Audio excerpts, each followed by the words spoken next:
Good evening. I'm Dr. Gregory Abbas with Advanced ENT and Allergy, and we're here to talk tonight about some allergy and sinus relief issues. This time of the year, we get into a lot of problems with allergies and sinuses. Actually, we can say that about any time of the year, but this is the fall season, so we tend to have more problems with certain items during the fall.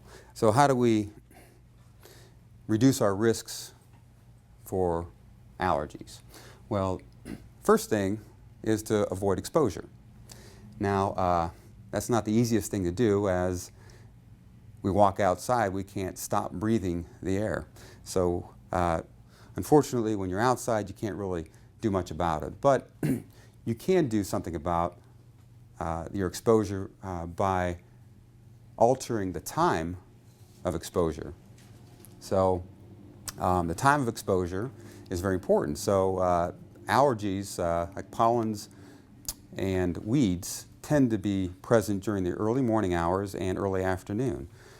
So if you have an allergic sensitivity to certain things in the spring or in the fall, you're best to do your activities probably in the late afternoon and evening so that you have less exposure to the allergen during those morning and early afternoon hours. If you have animal allergies or dust mite allergies or mold allergies, those can be all year round.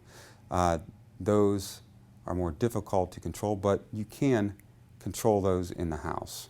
There are ways to control those using cleaning techniques, filters, specialized filters in the house, and we'll talk about that a little later. Another way of easily reducing your allergen risk and the load, meaning the amount that you're being exposed to, is to flush your nose, clean your nose out. It's kind of like brushing your teeth.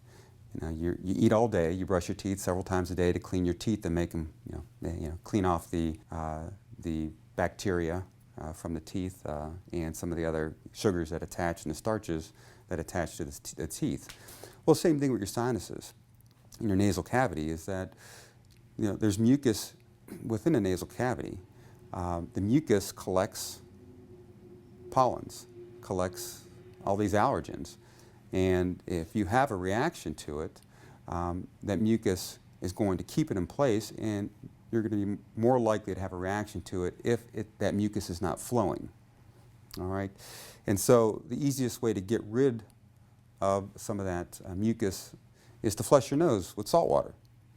And so, salt water you can buy in kits at home or in kits at the store, and they're in every pharmacy. And there are several different types, and as far as types of kits that you can use. I believe the bottles work really well. Most people think about that the salt water is using a neti pot. The neti pot relies on gravity. And that works well. It relies on gravity to basically allow the flow of the water through your nose. And for some people that's more important because sometimes you can use one of these bottles too aggressively and spray too hard. And if you spray too hard and you don't allow the water to come out, it can actually go into your ears. Because the ear tubes sit right in the back of the nose and they go right into the middle ear. And so you can end up getting water going directly into the middle ear if you actually prevent the water from coming out your nose and you actually squeeze that bottle too hard. So again, technique is very important when using the bottles. But I think the bottles work better at actually loosening mucus and grime in your nose and getting that mucus out. To get the air flowing through your nose first, before you actually irrigate with the salt water, is very important. So that's the first step, is you should make sure you're breathing through your nose. And if you're not breathing through it, then obviously the salt water is not going to go through the nose. When you mix the salts come in packets. This is one type here. And what you first do is you open the salt packet, and typically you're only using one salt packet at a time. And so there's a line that you fill it up to, and you put the distilled water, and you fill it up And you put the cap on. Usually I shake it up, let it dissolve, the salt, and then now it's ready for use. All right, so make sure that again, you have this filled, you're ready to use it. Make sure that you keep your mouth open, relax your soft palate, allow the salt water to flow out wherever it's going to flow out, and don't press too hard.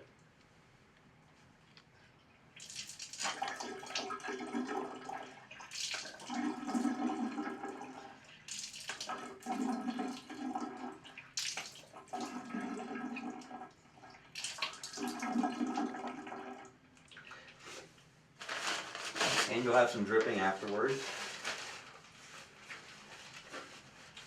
And sometimes you're going to have to tilt your head from side to side because you'll get more water out as it collects up inside the crevices within your nose. Otherwise, when you bend over later on, it's going to come out. So, like now.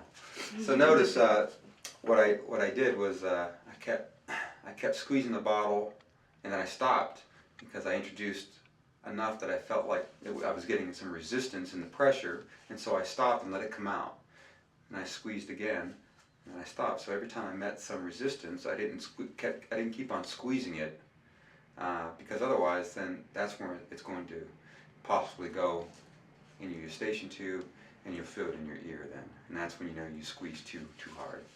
So it's a technique. You just learn by doing it over and over, and you'll get used to it. That's something that can be done at least twice a day during the allergy season to help reduce the amount of allergen in your nose and reduce your inflammation inside the nose. And most importantly is that if you do have an allergy and you're outside all day, that you do this in the evening sometime before bed, because then it reduces that inflammatory reaction that's going to occur while you're sleeping. You're just having these allergen, the pollens or dust mites or whatever in your nose that could cause inflammation.